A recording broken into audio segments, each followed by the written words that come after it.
things, whenever you have a huge gap between supply and demand, technology usually fills that gap. So it's either going to be through automation, robotics, something along those lines is going to help curtail our labor shortage right now. That's what excites me, and I think that's a positive that's coming out of it. Are you guys seeing the same, more technology adoption? Yeah, I mean, technology has to rise to the occasion, certainly, when you've got this sort of imbalance. That's sort of the classic American story of innovation. You go back 200 years, farm equipment got us out of the shortages in agriculture. But, I mean, I think the biggest success story is, despite these problems that we have with inflation and pricing and volatility in the markets, these are better than the alternative. These are better than being in 2009 again. This is much better than the alternative universe. So, I think that's where we can be thankful. Some industries were really wiped out by this thing, and thankfully that's not true for the construction trades generally. Yeah, I was actually going to echo something similar. I think the maybe biggest surprise over the last 2 years is in the construction product space, how robust demand has really been through this very, very obviously almost platitude term, but unprecedented period, right? That everyone's tired of hearing about. But it is pretty amazing how strong demand has been stayed in this space, and I agree. It's we're in a lot better position than some other industries that haven't had that luxury. From a distribution point of view, you guys are constantly putting tools out there into your contractors' hands to help them, and I know that you've got an app. How does that help contractors communicate, manage expectations? What can they do? Find out when's my shipment coming, right? So 3 or 4 years ago, the vision for what we wanted to do on the innovation side really started to take shape. But all of our conversations have to be focused on partnerships, relationships, and advancing the industry forward. But as we also just look at how this industry has evolved, my grandfather ran a lumber yard, and there's things that we have done, even today, that he did, several decades ago. That ability to kind of reshape our businesses in a healthier way, especially around technology, was advanced significantly through this period. When we put that vision out a few years ago, the adoption was tough, and we're trying to change behavior to a significant level, and some things that have never been really looked at before. But then, as we had the limits of travel, and we had the limits of, someone who picks up the phone and calls somebody, and then, well, maybe they're not in the office because they're out with COVID, or maybe they're not in the office because we just had other issues, and we're trying to share resources across the entire network. The ability now to where, if you're a contractor, and you can control your business through RoofHub, our app. So you can order things on your own. We'll set up the templates for you, but you control your business through the app. If you want to order an entire week on Sunday night, you don't have to call anybody. You just put it in the app. If you want to see where your delivery is, you can do that in the app. There's a lot of things that we can list a lot of features on that, but the greatest thing has just been this conversation and being able to sit down with roofers. What do you want? What will help you in your business? How do we become the easiest distributor to work with? How do we also become the most valuable distributor? Two separate conversations. And that's not a conversation without the technology platform. And as we continue to evolve, and we're updating it every day, we'll have a few panels where we bring customers in and just say, hey, here's what we're working on 2 years from now. Is this meaningful? A lot of times they say no. So we kill it. Other times they say yes, but then we gotta start developing that. But that conversation's been a huge success story, because I don't want to wish we did not have COVID. But without the need to evolve, we didn't ask for it, we had to do it. But without that need to evolve, we would have not been to where we are today as an industry, not just SRS, but as an industry. And again, putting that into just want to advance the industry forward.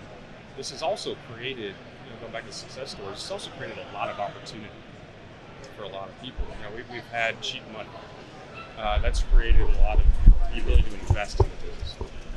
And the resiliency is noted earlier as well, that we kind of knew that was there, but it's really showed that this industry can endure, and the relationships still really matter. but that technology also can play a part in that, not take over the story, the ships will drive it, but all of those things I think have really galvanized the industry together. And it's going to be exciting to see what we build on from here forward. It is. You know, I had the pleasure of attending one of your branch openings in New Jersey, and it was just, I was blown away by the technology, the large screens that I could speak to a customer service person via this giant monitor in my language. I could pick, you know, this is the language that I speak, and that's who I need to talk. And then the concept of it kind of follows the Amazon locker process. Is a contractor can place their order, and maybe they can't pick it up until 8 o'clock at night because their kids have soccer games or something. So it's really adjusting the way we do business to make it easier and make it better for the contractors. I'm very impressed with what was going on over there. Thank you. Yeah. This is my cheat sheet, my phone. Sorry, I'm not texting. I swear. But I've got my next question on here, so I'm going to scoot on over there. We talked about success stories. Now let's talk about OSHA, federal regulations. This is, I know, your expertise area here. I believe that the Supreme Court just threw out vaccine mandates. What should contractors be aware of and thinking about as they head into 2022? Sure. So just to give everybody some brief background, there were three different either COVID-19 or vaccine mandates on the federal level that came out. The first one, the one that everybody talks about, was the Osha Emergency Temporary Standard, which applied to private employers with more than 100 employees and said that either you got to get your employees vaccinated or you got to test regularly. That went in front of the Sixth Circuit. They said, yes, this is good. Then it was appealed to the Supreme Court. The Supreme Court said no. Okay, and since that ruling, the Biden administration has said that they will no longer move forward with that standard. The second one is a healthcare standard. It doesn't necessarily apply to contractors, but it was upheld. There's a third one that's still out there in limbo, and that affects federal contractors. It is the federal contractor vaccine mandate. It is currently stayed because there have been cases in Texas and Georgia and elsewhere that have stayed it. So I would expect in the next few weeks that we're going to get a decision on that. If I had to say what do I think it is a lot easier to enforce things like vaccine mandates when there's federal money involved. So there's a chance that it may actually survive judicial scrutiny. But look, when that OSHA Emergency Temporary Standard came out, I was in an airport somewhere and I'm reading it on my phone. Like, there's no way this thing is going to survive. I was like, there's just no way. So if I'm a contractor, what would I do? There was a lot of interesting tidbits within that OSHA Emergency Temporary Standard, which I think that contractors should consider doing regardless of what's going to happen. One of the things is if you have a ledger of your employees and know who's vaccinated or not, that's become essential for a lot of contractors because a lot of big box stores, a lot of developers, a lot of owners are requiring vaccinated crews. So you've got to know who do you have in your lineup that can do work. The other thing that I'm seeing is that what OSHA is doing now, when they come out to investigate, a fall protection violation or something like that, one of the first things they are asking contractors, the crew, is, have you been trained on COVID-19 safety? So keeping them from an OSHA investigator standpoint, it is very easy to get somebody on lack of training. It's a yes/no answer versus, understanding the nuances of how you're protected. So one of the things that I think is absolutely critical is every single contractor listening to this should do a toolbox talk on COVID-19 safety following CDC guidelines or whatever the current guidelines are. Thank you, Trent. Anything to add to I have that? nothing to add. I know, Christian. He's like, I'm not talking about OSHA and contracts. That's tough territory. But Toolbox Talks, I think OSHA even has resources on their website that have ready-to-use Toolbox Talks. Yeah, absolutely. If you go to OSHA.gov, there's a variety of information there. There's a ton of stuff that you can download and look at. And then also look at your, local, regional, and national associations for help because they've got great resources as well. A lot of resources out there. A lot of resources on Roofers Coffee Shop as well. So, consider visiting the site and checking it out. I want to move on to, this is a new year. It's February today. Wow. Where did January go? And 2021 was a strange year, and we want to try to pull some highlights out of it. And I think we talked a little bit about some of those highlights with technology and just the pivot and changing the way we do business. And we wouldn't be where we are today if not for going through all of this. But what are some of your guys' highlights, whether that's within your business or what you're seeing overall in the industry that came out of last year? Do you want to start, Jeremy? Sure. And the history of S4S only goes back 14 years, and it's heavily acquisitive. We've bought our 100th company during 2021. And so as we look at, we're hyper-focused on customer success. We have to make sure that the contractors are the main driver of everything that we ever do, technology or otherwise. But humans are the most important part of this business. And the highlight for us this year was just the number of acquisitions that we were able to do, partially because concern around tax code changes, partially because I think that COVID made people focus more on their succession plans as well. And so as we look at 2020, we had a record year for acquisitions, and we bought 12 companies. 2021, we bought 31. And so something that we're very proud of, to join with some great teams around the country, Arrowhead, the center part of the country, Osha in Michigan, Wimson in Michigan, just JB out west. But being able to add in the talent and the capability that some of those businesses had. Osha is now our oldest company under our umbrella, founded in 1916. Prior was Roofline out west in 1924. So we see ourselves as a family of companies more than a big corporation. So a big highlight for us was we were thankfully able to partner with a lot of great companies, put some investment behind them, watch them grow, see some opportunities for their employees that they may not have had in a smaller business. That's one of the most proud things that we can look back on 2020. That's good, thank you. And Christian, from a manufacturing perspective, I know that Sherwin-Williams had a lot of innovation in 2021. Talk to me a little bit about that. Yeah, I think it's innovation. It's not just innovation on the product front. It's really I think I'm an old supply chain guy, so I still like to talk about it quite a bit. But I think it's the nimbleness with how the industry has reacted and where the partnerships that you really build with your customer base and their customer base really helps everything keep going along, right? So all this demand has been we talked about earlier, it's a blessing, but responding to it and trying to keep everyone in stock and those materials, it's been a huge challenge, I know, across multiple parts of the industry. So I think one of the big successes is adapting to those changing conditions and really highlighting the ways you can work with your customer partners and all the way up and down the stream to help us all be better, right? So yeah, when it comes to new products and stuff like that, we've obviously continued to innovate in that space. But I think again, being able to leverage those relationships is probably one of the coolest things for me to see as a former supply chain guy. So it feels almost like the disruption and everything. It sort of just brought the industry a little bit closer together and formed deeper relationships than were already there, maybe. And I'm curious, Misha, to hear from you too. Looking back at 2021, the industry, the growth, the demand, the work. What are some thoughts behind why? Well, there's a couple of things driving it. First, I know I would be remiss and in trouble with my team if I didn't say 2021 we took the 30-year-old Angie's List brand and turned it into Angie and are integrating everything. So I should definitely get that out of the way on the professional side. That was a big move. Your marketing folks will appreciate that. The marketing folks will appreciate that. No, but I mean, in terms of the market, a couple of things happened. One is people turned off their spending on other things. And that happened in 2020 and 2021, where people were taking specifically their restaurant budget, their vacation budget, their commuting budget, and pushing that into home improvement spend. And that's why we saw that 20-25% year-over-year growth this past year. And that's a tremendous amount of growth to have in a single year for any industry.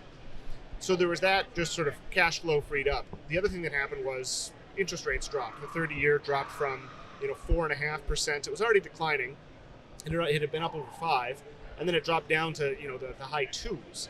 And so if you already had a mortgage, you refinanced, now you've got a couple $100 extra per month in extra cash flow. So in addition to that restaurant spend, now you've also got the cash flow for your mortgage, which you were already spending on your house anyway. Then on top of that, you also had home equity go up, right? Because we tend to think about the price of houses as the sticker price, but that's not quite right, because not nobody, but most people don't buy their house in cash. They buy it with a mortgage, which has its own price. So when you drop the price of that mortgage by 30%, we'll be back of the envelope math here.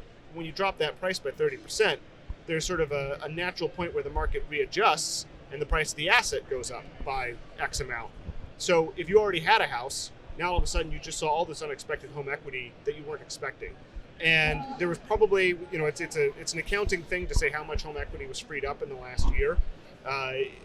It's in the trillions in terms of new home equity created with the 20% year-over-year increase in home values. Overall residential real estate markets, 30 plus trillion. But on top of that, people weren't expecting that. And this is one of those old consumer adages. People spend it more when they sort of view it as a windfall than if it was something they were expecting. So you throw all that together, to me, it's not surprising that it built up. And even if we do see economic slowdown this year, even if interest rates go up, people are still sort of locked into those home equity gains. They've still saved all that cash. The amount of cash sitting in people's bank accounts is basically at an all-time high. And also the amount of value people get out of a home project has gone up. So if you are looking at a $50,000 kitchen remodel, or the decision to spend $10,000 on an asphalt roof or $20,000 on a slate or other more premium one, the calculus of how much value you get out of that has changed because you're spending more time at that home. And so that effect could be at the margins, but when you're talking about 120 million occupied houses in the country, that's not nothing. And those subtle swings can really move things around. So those are the things that really stand out to me for the last year.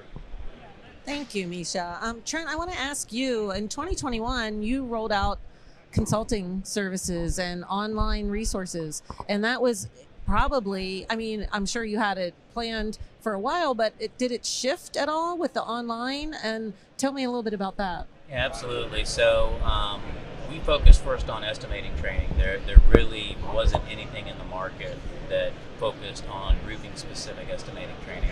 And on our consulting team, we've got people that have 200 combined years of experience, including John Kinney, who has served as chief estimator and CEO of top roofing contractors. So we put this plan together, and what we did is we developed it from beginner to intermediate to advanced to certification, and it's done incredibly well. We basically broke even within 62 days. So and the feedback that we've gotten has been astronomical. So what we've done since then is we've come out with project management training, all digital format. It's do it on your own pace. There's testing, and we're working on superintendent training right now. This should be out shortly. So for us, it's been a game changer because it allows us. One of the things I've consistently said is that when people call me with a legal problem, they really have a business problem that wasn't solved, and that caused the legal issue.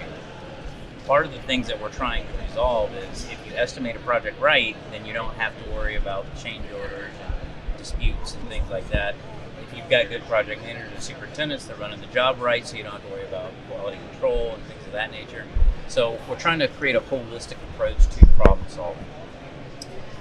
Agreed. That's a good approach. And speaking of certifications, NRCA has developed the pro certification, and has always focused on elevating the professionalism of the industry. And I think having those certifications, taking these courses, and doing this really elevates the business. And is a good marketing tool because customers are going to appreciate that. Yes, that estimate is right. I'm not going to have problems down the road. Yes, my installers are certified and they know how to do this. Just as the manufacturers have been issuing certified installer status for contractors, it's even beyond that now with individuals within the company getting those important certifications.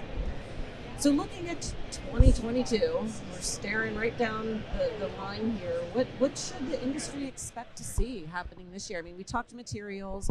We know labor is the challenge. We had a session this morning on what some contractors are doing for labor, but what are some things to look for in 2022? Do you want to start, Jeremy?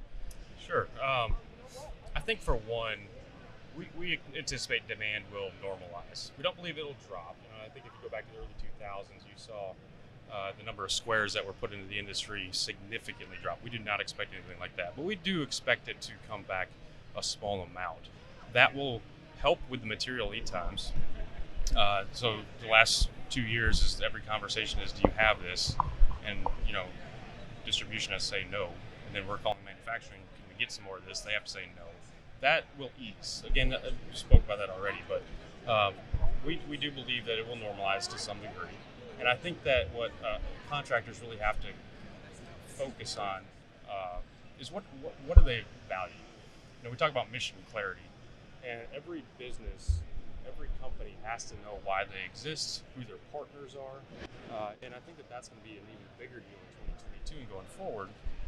And it's not just the standards distribution manufacturing relationships. It's relationships like with your firm, what you're doing.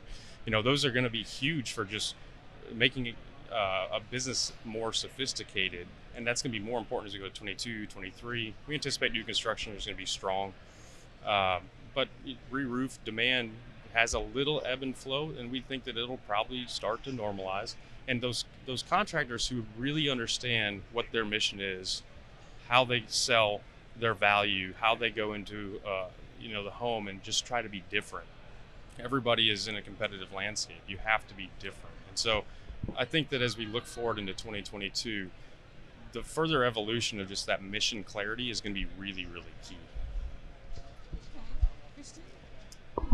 Yeah, I'd say kind of keeping the same theme as I was kind of speaking to earlier. I think it's going to be about expecting the unexpected and taking whatever predictions come out as best we can, but really reacting to things that none of us would have predicted. I remember sitting at the last IRE in August. We were all coming off the huge waves of the vaccine coming out and everything, and kind of it felt like Christmas in July a little bit. Everyone was ready to kind of get back out in the world, and we were faced with some of these challenges with these different variants. So I think it's again just being nimble. Totally agree, leveraging relationships and partnerships in the market, and really being able to react as things change, because all the best predictions in the world have been wrong. No offense to the Economist, but yeah, it's about being nimble and being able to react. So what does the Economist think for 2022? Well, that's the fun thing about Economists. You put 10 in a room, you've got 11 different opinions. It's sort of like one of the old jokes. I expect the rate of growth in demand will drop probably, close to, some fraction of a percent. I don't think that the overall rate of increase is going to go up. I think the level will stay the same.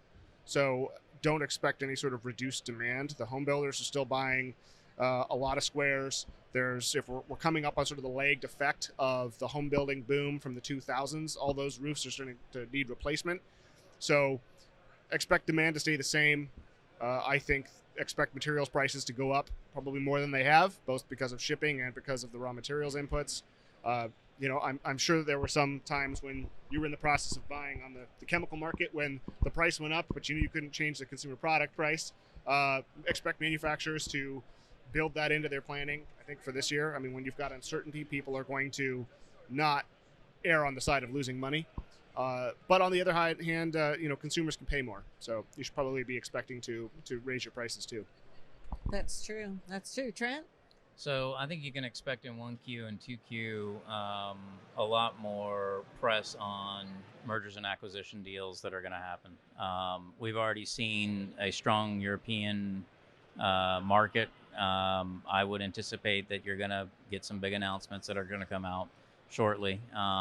In addition to that, I think it's improvise, adapt, and overcome. I think everybody from contractors to distribution to manufacturing is very familiar with the uncertainty that we've experienced. And I think the one thing that you can always say about the roofing industry is that we're resilient. And I think regardless of what's thrown our way, we'll continue to move forward and be on top. So I do anticipate there's going to be some continued volatility and continued problems, but I'm optimistic that it's not going to be what we've seen so far. So, We talked a lot residentially about the home building boom in the early 2000s, about consumers having more money, but we haven't really touched on commercial. So I'd really be curious, Jeremy, to hear what you're seeing. Is the commercial industry kind of following the same theme as residential with demand and backlogs and more people spending money? What are you seeing commercially? There's a lot of projects being pushed because demand has remained steady, strong, and supply is much worse than residential. I mean, it's, for lack of better terms, it's a mess. And, everyone's working together for it. Trent was referencing some of the contract clauses that people probably didn't really think about 2-3 years ago. And now you have to have those in. But as we're seeing things too, like large jobs, we as a distributor are getting a third of the job's material and sitting on it. And then we don't know when we're going to get the plates and fasteners. We don't know when we're going to get the ISO. We don't know when we're going to get some of those other things. It's coming in pieces. And with the nature of this commercial job, you can't just put anything on those jobs. So you have to, we have to be very technical. We have to make sure that we're following the specs. We have to do it the right way first. But that has been a nightmare for the commercial contractor, just because how do you tell your customer what you're going to do when you don't know what you're going to do? And your supplier partners can't really promise you much other than just be honest and say, hey, this is what we're dealing with. Here's how we're going to work through it together. But across our 350 branches, we have partial jobs everywhere in our yard. So our inventory is inflated there, but it's a case of the wrong products in the wrong places as we try to fill out these jobs. So the commercial side is, and you said it before, but that there's not much end in sight there. And all we can do there is just be honest and make sure that we're communicating with the manufacturers, make sure we're communicating with our customers. But that's going to be tough. And there's really no end in sight on that one. Are you guys seeing building owners delaying or considering alternate solutions like restorations, or can I just eke a few more years out of this roof? Are you seeing more of that? You're definitely seeing more coatings, just for something to, it may not be a full roof replacement, but it does a job, and it does the job it's intended to do, and it's a good option. So, I think it's always been there, but people are using it more as an option now, somewhat out of necessity, of course, but and there's definitely systems that just have to be replaced, so you can't always just continue coating things, but you're definitely seeing more usage of that product. And you've seen that now with the manufacturers expanding their product mix with it as well too.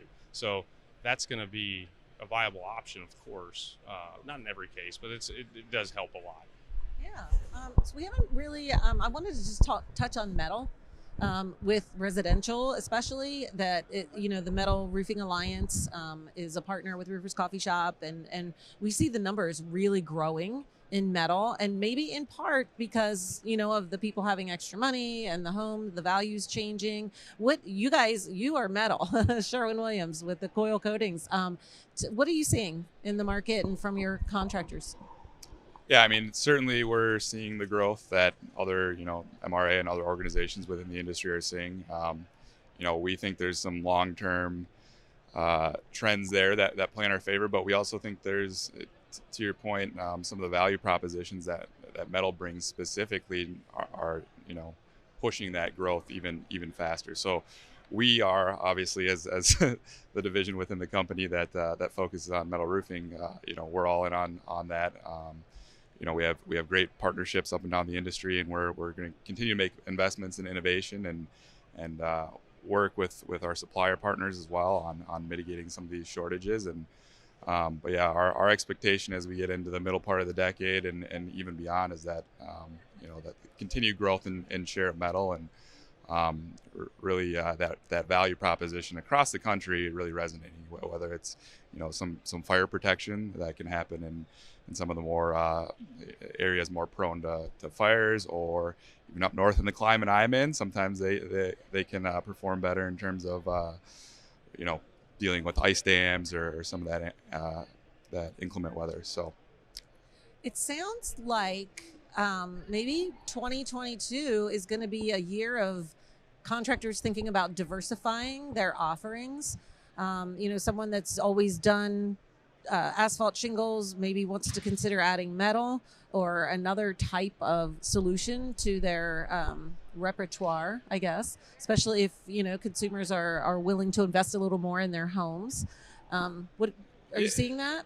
Yeah, certainly. I mean, I think that's a big play, and I think one of the things I didn't touch on, and it'd be interesting to get your perspective on it, is just the sustainability focus of that being a kind of mega trend within kind of consumer appetites. Obviously, with really long lifespan metal roofs that don't need necessarily be replaced as much, that I think is resonating more and more. Especially, historically it's a premium product, but as consumers have more equity in their homes, or maybe some more disposable income relative to other things they might have historically purchased, that's something that's resonating quite a bit as well.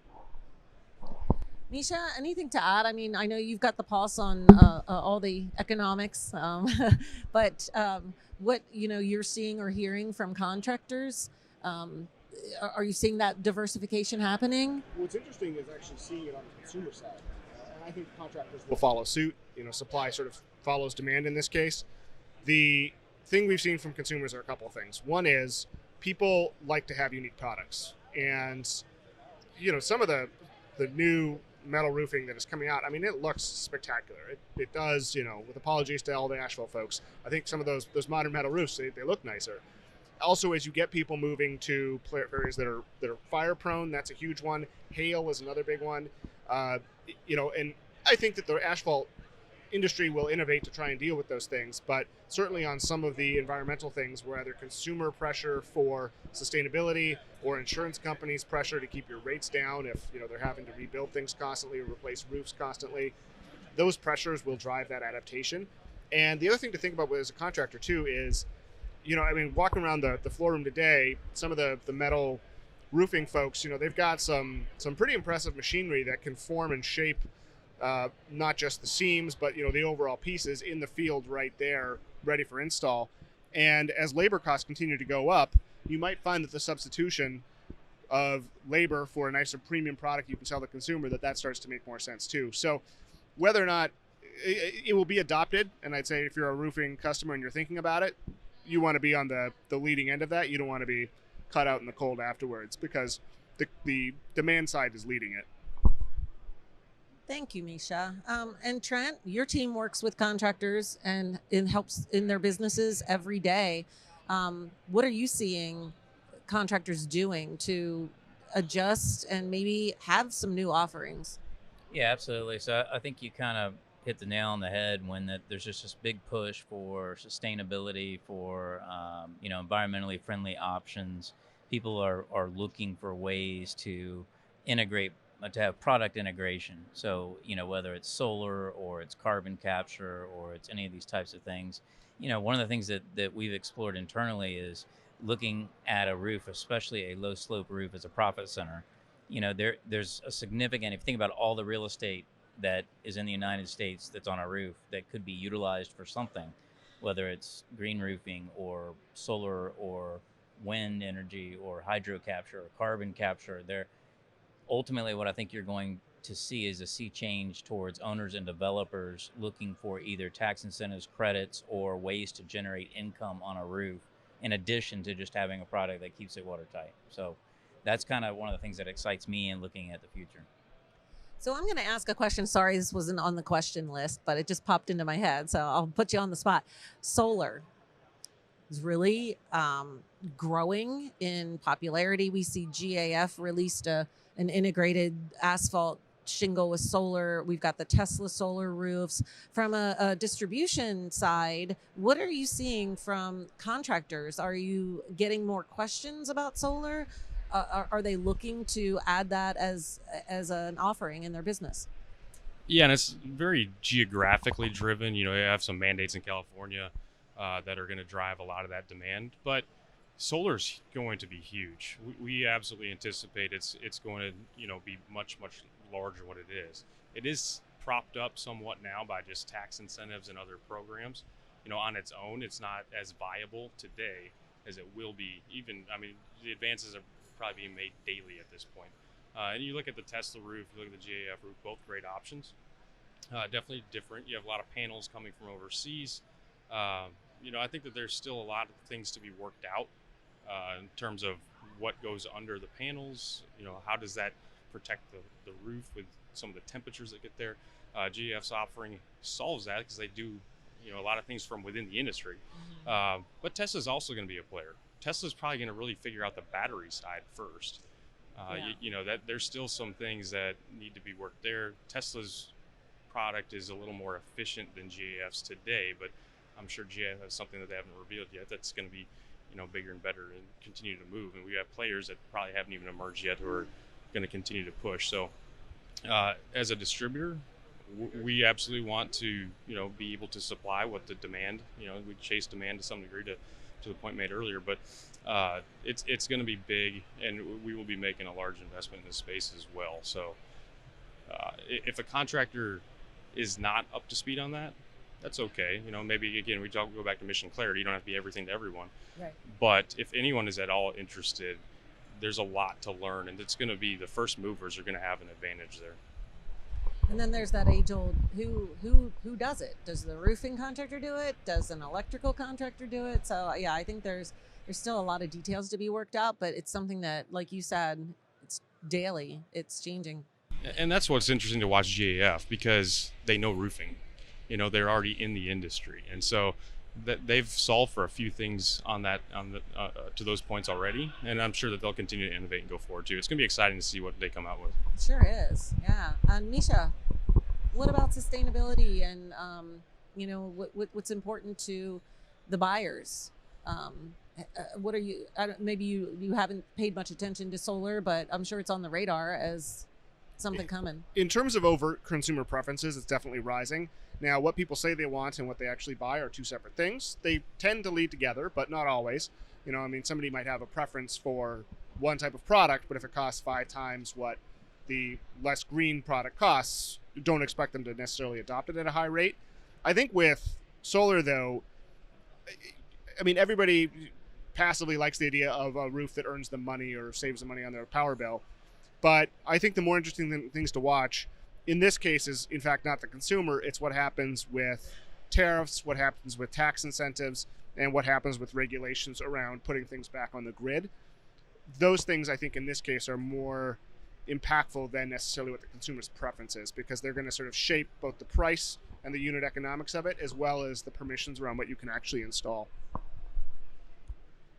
Trent, I like how you said profit center on the roof. And whether that's solar or that's whatever, wind. I don't know if you'd put wind turbines up there. They're pretty big, but it's changing the way that we think about the roof. The roof can do more than just protect the building. It can help reduce that urban heat island, and it can be power or profit generating. So one of the really interesting things that we've been able to be a part of is we've got a lawyer that works for us in South Africa, and we've been working on local projects to help store water and grow stuff on the roof. And one of the big problems with a green roofing system is you need a pretty solid structure and a deck that can hold that weight. So we've been working on hydroponic roof systems and figuring out ways to utilize that space in the best way possible. And I just think there's a lot of opportunity to, it hasn't been tapped yet, but you're starting to see that with things like GAF and Tesla that are having integrated products. So there's definitely going to be something heading that direction. It's too much unused empty space. And space is just like time, right? It's hard to find, and you're going to pay whatever you can for it. So some interesting things to look forward to in 2022. And, Megan, I'm going to shout out to our producer back there managing all the live. Did we get any questions come in? I want to be sure that we, answer anything coming in from out there. That's a no. All right. Well, anyway, these are your distributors, your service providers, your manufacturers. These are your resources for everything that we talked about today. SRS has the tools that can help you put that technology in your business. Sherwin-Williams, I know you have resources to help contractors be successful in selling metal and understanding how to put it in the business. Angie has great insight on what's happening in the industry, what the trends are that are coming, and Misha's going to be joining us monthly. Maybe monthly, might be twice a month.